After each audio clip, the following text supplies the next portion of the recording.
Hey, good morning and blessings to you. Welcome to our end of the week daily devotional. Pastor Robert here from Vivid Church. So glad to be with you.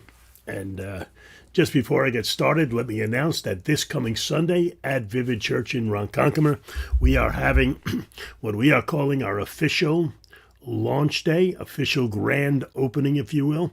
We're going to 2 services to give people more options in terms of when they are more readily able to attend. So that's going to be this Sunday at 9:30 a.m.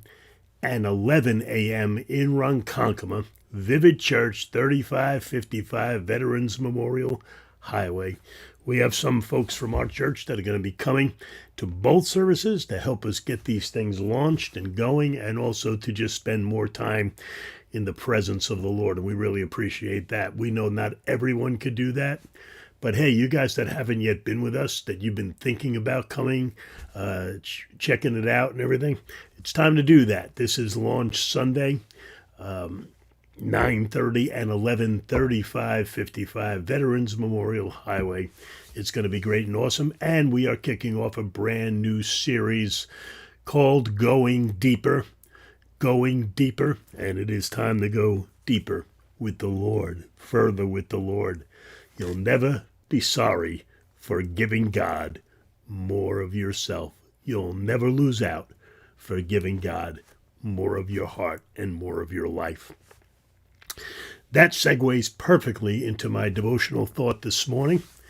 I had it on my mind to speak to you about a group of people that I've talked about in our services from time to time over the last few years. They're called the Way Missionaries. Way Missionaries. My subtitle this morning is When Jesus Has All of You There Is.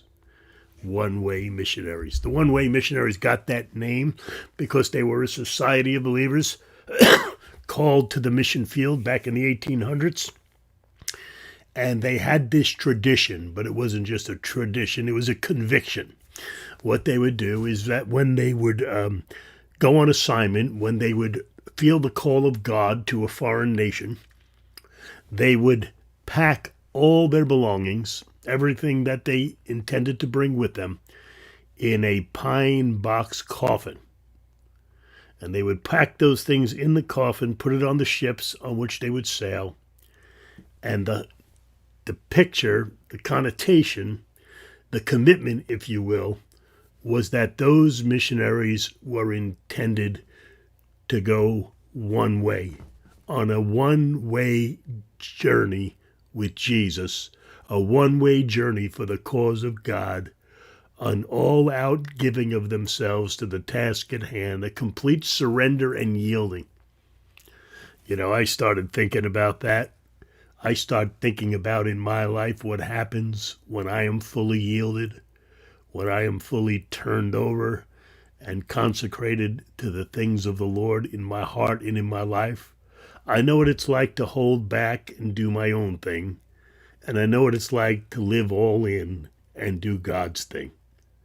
It would be a shame to imagine that some of us we'd have to call some of our missionaries today Our Way Ministries or Our Way Missionaries.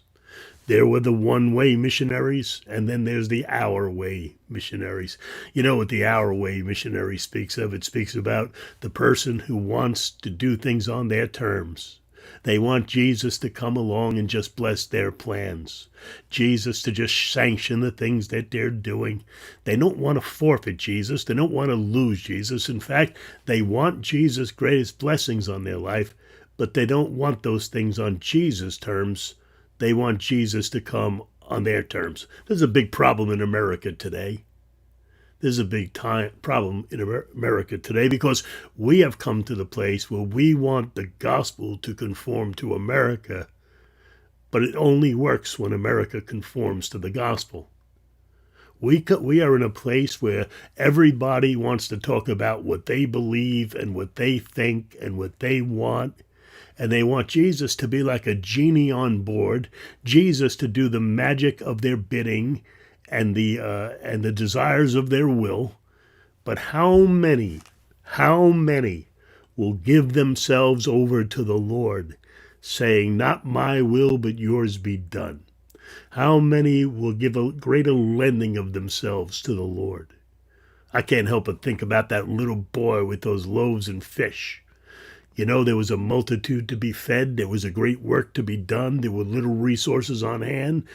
And all there was a little lad with a lunch. A little boy who had a lunch he was probably sent out to purchase, to bring home to his own family, just enough for a couple, just enough for a few. And there were thousands there. But this boy came and he offered the whole package to Jesus. I have a message I call when a little is a lot. You know when a little is a lot? When you get it in God's hands. A little is a lot when you take what you are and give it over to God. Our sufficiency, our adequacy, our empowerment, our supply is not of our own this morning. It comes from the Lord. It makes me think of the Apostle Paul when he talked about the great task and burden and work of the ministry. And he cries out in Corinthians and he says, who is sufficient for these things? Who is adequate? Who has what it takes? Who has all the ingredients and necessary constituents of what it takes to do this great work? The answer, of course, is no one in themselves. Who is sufficiency? Who is sufficient for these things, Paul says? And he answers, not that we are sufficient in ourselves, but our sufficiency is of Christ, or our sufficiency is of God. In other words, it is a bearing of God upon our lives. You know when God's going to come to bear upon our lives? When we seek to do his will. When we turn our wills and lives over to him. Not just when we want him to sanction our plan, but when we want to yield and turn ourselves over to his plan. Those one-way missionaries were all in. I think it relates to a lot of things. I tell people all the time, if you give yourself an option, the devil will make sure you take it. Now that relates to many things. It relates to coming to church this Sunday, you know. If you on Saturday give yourself the option, I don't know if I'll go or won't go, chances are you won't go. The enemy will be right there to give you reasons not to go, talk you out of it. You're already on the fence, and very rarely will the flesh have enough stamina to pull itself over to the other side. Very rarely. You know the kind of person that God meets and blesses and touches? The person that doesn't leave themselves any option. I think of Abraham when God was calling him to offer up his son, his only son, Isaac, and Abraham did not understand that. He waited all those years for Isaac. He waited all those years to finally have what it is he wanted, a child from the Lord, a son, an only son. And God says, take now your son, Abraham, your only son, offer him up unto me on the mount, which I have shown you, and so on and so forth. And I love what it says about Abraham. It says that he rose up a great while before day, and he went to do what the Lord said. He didn't wait, think about it. He didn't try to get God to come in on his terms. He didn't try to bargain with God or barter with God or give God half or do it in softer measures. No. Abraham was all in. He was a one-way missionary, if you will. Oh, God, give us one-way Christians. Give us more one-way Christians in the hour in which we live. God, I make Vivid Church a one-way church. Lord, let it start with me in my life. Let me be more in love, more on fire, more available to do your will, more willing, oh God, to surrender and yield than ever before in my life. This is what gives you the sway. This is what gives God the ability to work mightily in, with, and through our lives. I just feel like this morning there's somebody, maybe you're on the fence, or maybe you've wrestled, maybe you've dabbled, maybe you're half in, half out, maybe you're not, you need to take that little extra step this morning.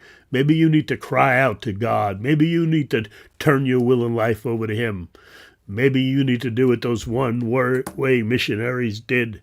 Put it all in the box and give it to Jesus. Lay it all on the line and give it to Jesus. There's a saying amongst airplane pilots when they're going down the runway, when they reach a point of no return, no backing out, no backing down, no canceling this flight. They say, I am committed. I am committed. It makes me think of Martin Luther, when they were telling him to back down, when they were telling him maybe you just took on more than you can handle. Maybe you're going a little too far, a little eccentric, a little extreme, Martin Luther. And his only response was this: here I stand, God help me. Here I stand, God help me. What a man of stamina and faith. What a yielding to Christ. What a surrender of self. We're going to pray in a minute, and I'm going to ask God to give us a greater surrendering of ourselves. I think this kind of ties in with our series that's coming up beginning this Sunday as we go to 2 services at Vivid Church, 9:30 and 11. And this series on Going Deeper has a lot to do with that, giving God a little more of yourself to work with, giving God a little more of yourself to influence, giving God a little more of yourself that He might give more of Himself and use you in ways untold for His glory and honor. The eyes of the Lord are going to and fro throughout all the earth, looking for those that He could pour Himself into, looking for those that He could use for His glory and His purposes. I don't want to be a my way missionary. I don't want to be a my way Christian. I don't want to be just a ball of flesh asking God to bless it. No, no, no. He will not give His glory to our flesh. But I want to be a yielded, turned over, turned on Christian. I want to be one giving myself more fully and wholly to the Lord. I know I can't do it without His grace. I know I can't do it without His tug. I know I can't do it without His leading. I know I can't do it without His power. But I sense His power here this morning. I sense His presence here right now. I hope you do too. Let me pray with you. Let me pray with you. Father, in Jesus' name, take our lives and make them yours. Our wills are ours to make them yours, God. We take our will and our hearts right now and we turn them over to you. God, we've done it before and we've taken it back.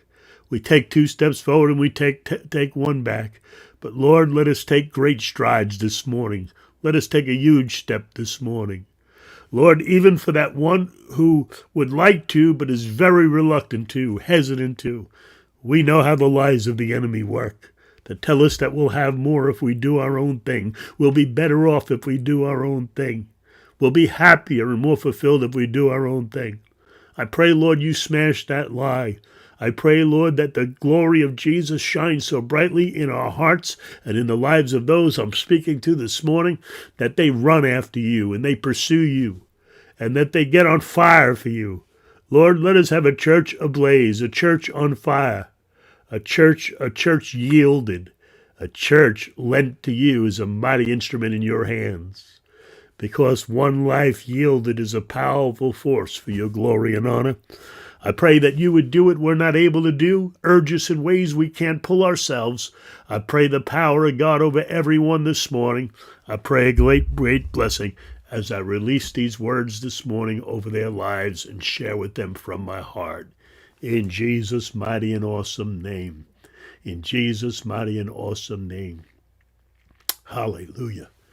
Will you make it a point to tell someone about Vivid Church? Will you make it a point to attend faithfully this upcoming series, Going Deeper?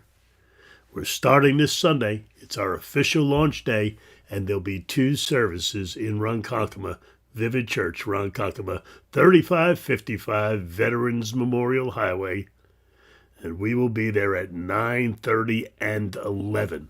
It would thrill my heart to see you. I love you all. God bless you. We'll see you again real soon. Bye-bye.